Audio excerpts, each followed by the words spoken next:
Scheme 33 जैसे prime area के अंदर 18 साल बाद एक सोसाइटी को कैंसिल कर दिया गया। और ये कोई सोसाइटी बंजर सोसाइटी नहीं थी, बल्कि 500 ख़ानदान इसके अंदर रिहाइश पजीर थे। क्या हुआ स्कीम 33 के अंदर, कौन सी है ये सोसाइटी, इसकी डिटेल्स और डिस्कशन आज की इस वीडियो में होगी। वीडियो एंड तक देखिएगा। अस्सलाम वालेकुम व्यूअर्स, मेरा नाम हुसामुद्दीन है और आप लोग देख रहे हैं प्रॉपटेक पाकिस्तान। सब्सक्राइब करना ना भूलिएगा। तो व्यूअर्स, उम्मीद है कि आप लोगों ने वीडियो को लाइक और चैनल को सब्सक्राइब कर लिया होगा।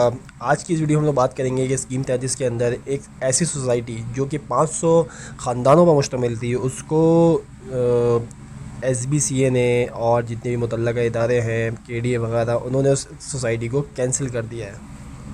और ये कहा गया है कि इस नाम की तो कोई सोसाइटी कागज़ों के अंदर, रिकॉर्ड के अंदर मौजूद ही नहीं है, जबकि इन्हीं इदारों की सर्टिफिकेट्स, NOCs और अप्रूवल्स और परमिट्स को लेकर ही इस सोसाइटी की बुकिंग, कंस्ट्रक्शन और दीगर ट्रांसफ़र वगैरह किए जा रहे थे।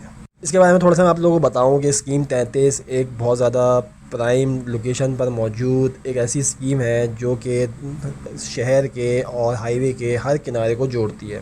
इसमें एक से एक कोऑपरेटिव सोसाइटी, एक से एक बिल्डर का प्रोजेक्ट और बहुत अच्छी जो है वो स्कीम्स इसके अंदर शामिल हैं। तकरीबन अगर हम लोग सिर्फ कोऑपरेटिव सोसाइटीज़ की बात कर लें तो 200 से ज़्यादा कोऑपरेटिव हाउसिंग सोसाइटीज़ इसके अंदर मौजूद हैं और अप्रूव्ड हैं, जिसमें से एक ऐसी सोसाइटी जिसका नाम था आमना कोऑपरेटिव हाउसिंग सोसाइटी, जिसको इलीगल करार दे दिया गया है सिंध हुकूमत की तरफ से। और ये कहा गया है कि ये जो सोसाइटी है, इस नाम की तो कोई सोसाइटी रजिस्टर्ड ही नहीं है और ये सिंध हुकूमत की मलकियत है। 20 एकड़ में मौजूद ये कोऑपरेटिव सोसाइटी 500 ख़ानदानों पर मुश्तमिल है और तकरीबन 50 कमर्शल इसके अंदर शामिल हैं। और मज़े की बात यह है कि इसके फ़ेज़ 1, 2 और 3 तक इसको जो है एक्सटेंड करके बेचा जा चुका है। 3 सितंबर 2025 को एक्सप्रेस न्यूज़ के अंदर शाया होने वाली ख़बर है कि सिंध मास्टर प्लान अथॉरिटी एक नया इदारा है, एक ऐसा इंस्टीट्यूट है जो अभी नया बनाया हुआ, 4 से 5 साल इसको बने हुए हैं। उसने आमना सोसाइटी की जो 48A सेक्टर के अंदर स्कीम 33 पर मौजूद है और जो लेआउट और जो NOCs हैं उनको कैंसिल कर दिया है। 2022 में डिप्टी कमिश्नर शर्की को जो है इसका लेटर भेजा गया और 2025 में इसका जवाब आया और तस्दीक की गई कि ऐसी कोई सोसाइटी तो मौजूद ही नहीं है पूरे स्कीम 33 के अंदर, और ऐसा कोई रिकॉर्ड ही मौजूद नहीं है, ना ही इस नाम की कोई सोसाइटी की अप्रूवल, परमिट या NOCs मौजूद हैं। तो इस सोसाइटी को इलीगल करार दे दिया जाए। इसके अलावा इसके जो मालिकान थे उनको जो है वो नोटिस भी जारी हुए, शो कॉज भी दिए गए कि आप इसके डॉक्यूमेंट के साथ मौजूद हों, हमें ला के दिखाएँ। लेकिन जो बिल्डर था, जो भी इसका करता रहता था, वो इस चीज़ को करने में नाकाम हो गया। जबकि ये लोग इस बात की, मज़े की बात यह है कि ये लोग इस बात की तस्लीम भी करते हैं इस बात को कि डेवलपमेंट प्लान, परमिट, NOC जो है वो 16 मार्च 2007 को जारी की गई थी इस सोसाइटी को और 2025 में ये वापस ले ली गई। फिर वही बात आ जाती है कि कराची शहर जो है वो सिंध के हुक्मरानों के रहम करम पर है।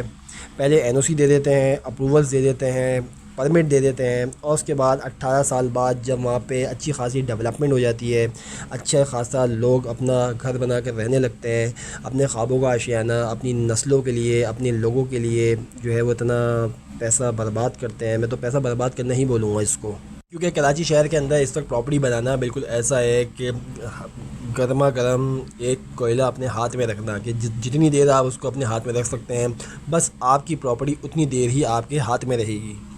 क्योंकि कहीं अगर आप फ्लैट बुक करवाते हैं तो बिल्डर 2 नंबर निकल आएगा, कहीं इंक्रोचमेंट की ज़मीन निकल आएगी, कहीं कब्ज़े की ज़मीन निकल आएगी, कभी कहीं सोसाइटी का NOC कैंसिल कर दिया जाएगा, कहीं पे कोई और मसले हो जाएंगे और आप रोड के ऊपर आ जाएंगे। अगर मैं बात करता हूँ 500 ख़ानदानों की, इसमें 500 प्लाट्स, 500 प्लाटों के मालिकान और ख़ानदान मौजूद हैं, 50 इसमें कमर्शल मौजूद हैं। वो लोग तो रोड पर आ गए, उनकी तो मट्टी पलीद हो गई क्योंकि उन्होंने करोड़ की इन्वेस्टमेंट करी कराची शहर में। और स्कीम 33 के अंदर ये अपनी नौयत का एक पहला ऐसा वाक़या था कि 18 साल बाद जब इतना सब कुछ बदल जाने के बाद अब एकदम से गवर्नमेंट को याद आता है कि यार ये तो इस नाम की तो कोई सोसाइटी नहीं है। वहीं हम सरजानी की बात कर लेते हैं तो सरजानी में एकदम से जो मुतल्लका इदारे हैं उनको याद आता है कि यार ये तो ज़मीन हमने फ़लाँ साल में 50 साल पहले किसी ने किसी को बेची थी।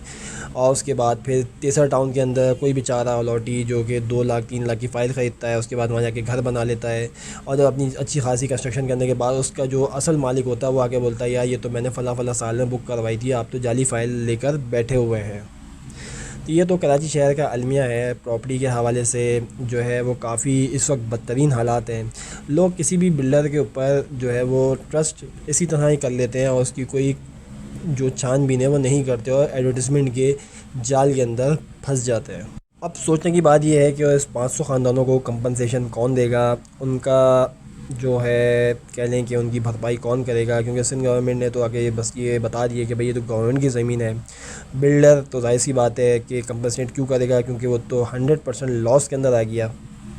अभी रिसेंटली मैंने एक और वीडियो बनाई थी जो कि फ़्लैट माफिया एक्सपोज के नाम से थी। वो वीडियो भी आप लोग जाके देख सकते हैं, जिसमें फ़्लैट्स के अंदर किस तरह स्कैम होता है या किस तरीके से लोग जब फ़्लैट्स ख़रीदते हैं तो कई सालों के बाद उस फ्लैटों की क्या औकात और क्या हैसियत रह जाती है। उसके ऊपर भी मैंने एक वीडियो बनाई है, वो जाके भी अगर आप लोग देखेंगे तो इससे भी आप लोगों का कॉन्सेप्ट क्लियर होगा प्रॉपर्टी ख़रीदने और बेचने के हवाले से।